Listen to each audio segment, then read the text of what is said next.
നമസ്കാരം, മലയാളി വാർത്തയിലേക്ക് സ്വാഗതം. വരാനിരിക്കുന്ന നിയമസഭാ തെരഞ്ഞെടുപ്പ് പിണറായി വിജയന്റെ അന്ത്യം കുറിക്കുന്നതായിരിക്കുമോ? ജനങ്ങൾ ആ വിധിയെഴുത്ത് നടത്തുന്നത് കാണാൻ കാത്തിരിക്കുകയാണ്. പിണറായി വിജയൻ ശത്രുക്കൾ എല്ലാവരും ഒരു വഴിക്കൂടെ തലപൊക്കിയിട്ടുണ്ട്. അതായത് പിണറായി വിജയൻ ഇതോടുകൂടി അവസാനിക്കണം എന്നുള്ളതാണ് അവരുടെ ഒറ്റ വാക്കിൽ പറയുന്ന വാചകങ്ങൾ. ഇനിയും പിണറായിയെ സഹിക്കാൻ ഈ കേരളത്തിന് വട്ടുണ്ടോ എന്നുള്ള ചോദ്യമാണ് പല കോണിൽ നിന്നും പലരും ഉയർത്തുന്നത്. നാനാ വഴിക്കൂടെയും പിണറായി വിജയന് പണി കിട്ടി നിൽക്കുകയാണ്. പുറത്തെടുക്കുന്ന പണികളെല്ലാം എട്ടിന്റെ പണിയായിട്ട് തിരിച്ചടിക്കുന്നുണ്ട്. അത് നമ്മൾ വി.ഡി. സതീശനെതിരെ പിണറായി നടത്തിയ നീക്കത്തിൽ കണ്ടതാണ്. രാഹുൽ മാങ്കൂട്ടത്തിലായിരുന്നു മുൻപ് വരെ ഉണ്ടായിരുന്ന ഒരു ആയുധം. എന്നാൽ അത് മാറി നേരിട്ട് പ്രതിപക്ഷ നേതാവിലേക്ക് കടക്കുകയും ചെയ്തു. എന്നാൽ പിണറായിക്ക് അണയാൻ പോകുന്ന തീ ആളിക്കത്തുമെന്ന് പറയുന്ന രീതിയിലേക്കാണ് പിണറായിയുടെ പോക്ക് എന്നുള്ള വിമർശനം പല കോണിൽ നിന്ന് ശത്രുക്കൾ ഉയർത്തുകയാണ്. ഇത് മാത്രമല്ല, പിണറായി വിജയൻ അകത്ത് കിടക്കുന്നത് കാണാൻ കൂടി കാത്തിരിക്കുന്ന ഒരുപാട് പേരുണ്ട്. അതിന് അവർക്കുള്ള ഒരു പിടിവള്ളി ലാവ്ലിൻ കേസാണ്. ലാവ്ലിൻ കേസിൽ എന്തായിരിക്കും സംഭവിക്കുക?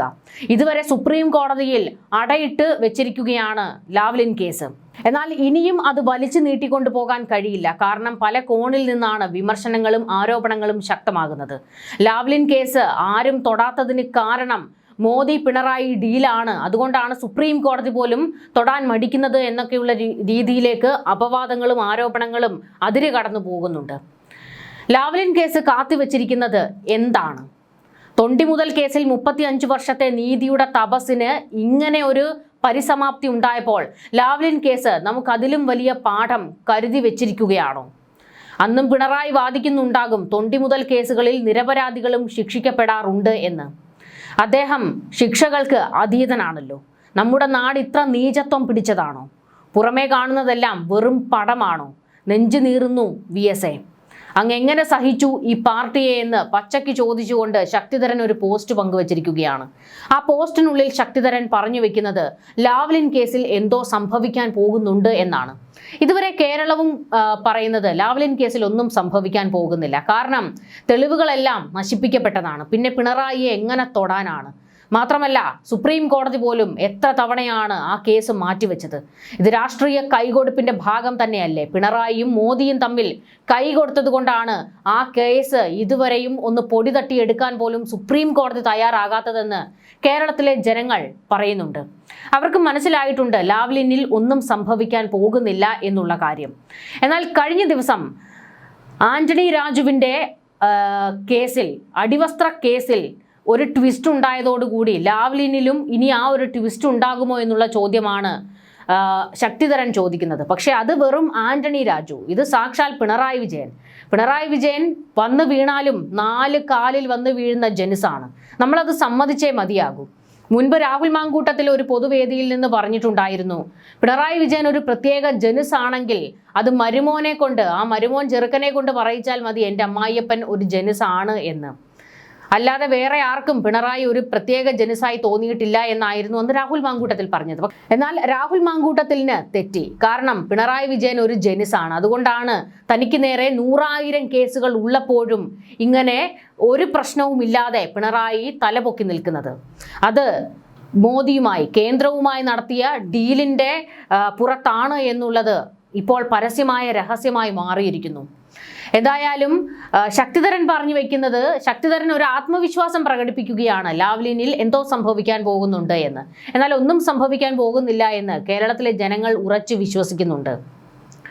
ശക്തിധരന്റെ പോസ്റ്റ് നമുക്കൊന്ന് വിശദമായി നോക്കാം. മലയാളത്തിലെ ഏറ്റവും പടുകൂറ്റൻ പത്രം നിസ്വന് വേണ്ടി സംസാരിക്കാതെ എന്തുകൊണ്ട് ഇവിടെ കണ്ണുപൂട്ടി ഒളിച്ചോടിയെന്ന് ഇന്നലെയെങ്കിലും ആരെങ്കിലും ചിന്തിച്ചിട്ടുണ്ടോ? ആരെയാണ് മാധ്യമങ്ങൾക്ക് ഭയം? പള്ളിയെയാണോ പട്ടക്കാരെയാണോ? പുലിറ്റ്സർ സമ്മാനം നൽകേണ്ട സ്വദേശാഭിമാനിയുടെ പിന്മുറക്കാർ നമുക്കിടയിൽ ജീവിച്ചിരിക്കുന്നു എന്നത് ലോകം ഓർക്കണ്ടേ? പത്രപ്രവർത്തക മേലാളന്മാർ ഒന്ന് കണ്ണു തുറക്കില്ല. ആ പേരിൽ ചുറ്റിയടിക്കുന്നത് പിമ്പുകളാണ്. നാം ഇന്ന് കാണുന്നത് സത്യത്തിന്റെ ഒരു മഹാമേരുവിനെ പുറം ലോകത്തേക്ക് കാണിച്ചതിന് ആ മാധ്യമ സംഘത്തെ കുലയോട് പിഴുതെറിഞ്ഞത് പ്രായശ്ചിത്തം ചെയ്യാൻ ആരുണ്ട്? ഈ സത്യം പുറത്തു കൊണ്ടുവന്നവർക്ക് 10 വർഷമെങ്കിലും ആ പത്രം സൗജന്യമായി നൽകി ശിക്ഷ വിധിക്കണം. പത്രപ്രവർത്തനത്തിന്റെ മേലങ്കി അണിഞ്ഞ് മദ്യശാല നടത്തി ഭ്രമിച്ചു കഴിയുന്നവർ എന്താണ് ഇവിടെ സൃഷ്ടിക്കുന്നത്?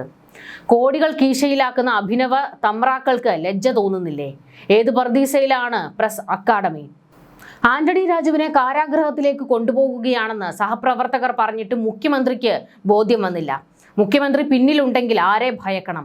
ഇത്ര അളിഞ്ഞ ഒരുത്തനെ എന്തിനാണ് ചുമക്കുന്നത്? ആന്റണി രാജുവിന്റെ പേര് വിളിക്കുന്ന പള്ളിയിൽ ഞാനും പോയി നിശബ്ദതയുടെ തപസിൽ സായുജ്യം അടയാറുണ്ട്. ചെല്ലുമ്പോൾ പരിസരത്ത് ആന്റണി രാജു എങ്ങാനും ഉണ്ടെങ്കിൽ അവിടെ നിന്ന് മെഴുകുതിരി വാങ്ങാറില്ല. ഏറ്റവും വില കുറഞ്ഞ മെഴുകുതിരിയാണ് എനിക്കിഷ്ടം. ഞായറാഴ്ചകളിൽ ബാല്യകാലത്ത് കുന്നപ്പുഴ നിന്ന് സുവിശേഷ പ്രാർത്ഥനയ്ക്കെത്തുന്ന പുരോഹിതന്മാർക്ക് എൻ്റെ അമ്മ പതിവായി സമ്മാനിച്ചിരുന്നതാണ് ഓരോ വലിയ പപ്പടവും ചായയും. അവർക്കത് ധാരാളം. അതാണ് എൻ്റെ മതവും രാഷ്ട്രീയവും. സ്കൂളിൽ പഠിക്കുമ്പോഴേ ശീലിച്ചതാണ്. നമ്മളെ മറ്റൊരാൾ കാണാതിരിക്കുന്നത് കൊണ്ട് നമ്മൾ ഇല്ലാതിരിക്കുന്നില്ല. അത് അവിടെ ഉണ്ട്. അത് വരേണ്ട സമയം വരും. VS ചാട്ടുളി പോലെ പറഞ്ഞത് ഓർമ്മയില്ലേ? ആന്റണി രാജു എന്ന വിടൻ CPM-ൽ MLA ആയി ഉണ്ടാകില്ല എന്ന്. അതാണ് ഒരു പ്രവാചകന്റെ ശബ്ദം. ഇത്തരത്തിൽ VS കറുത്ത പൊട്ട് തൊട്ട് വെച്ച ഒട്ടേറെ പേരെ ഞാൻ കണ്ടിട്ടുണ്ട്. ആ അധാർമികർ എല്ലാം ആന്റണി രാജുമാരായി പരിണമിച്ചിട്ടുണ്ട്. അതിന്റെ ആർജവം ഒന്ന് തൊട്ട് നോക്കണമെങ്കിൽ പിണറായി വിജയൻ എന്ന നൃശംസനെ തിരിച്ചറിയണം. ഒന്നിനും കൂസലില്ലാത്തവൻ. ആധുനിക കമ്മ്യൂണിസ്റ്റ് പാർട്ടി ഉണ്ടാക്കിയിരിക്കുന്നത് ഇത്തരക്കാർക്ക് വേണ്ടിയാണ്. എത്ര സ്ത്രീകളുടെ ചാരിത്രം വെച്ചാണ് CPM കളിക്കുന്നത്. ഇനി മൗനം ഭജിക്കുന്നതാണ് എല്ലാവർക്കും നല്ലത്. കോൺഗ്രസ് എന്ന് പറഞ്ഞു നടക്കുന്ന പേടുകൾക്ക് ബുദ്ധിയില്ല. അല്ലെങ്കിൽ ഭൂമി പമ്പരം പോലെ കറങ്ങും. എന്തായാലും അധർമ്മത്തിന് കൊടി പിടിക്കാൻ ഞാനില്ല. പക്ഷെ അളമുട്ടിയാൽ. ഇതായിരുന്നു ശക്തിധരൻ പങ്കുവച്ചത്.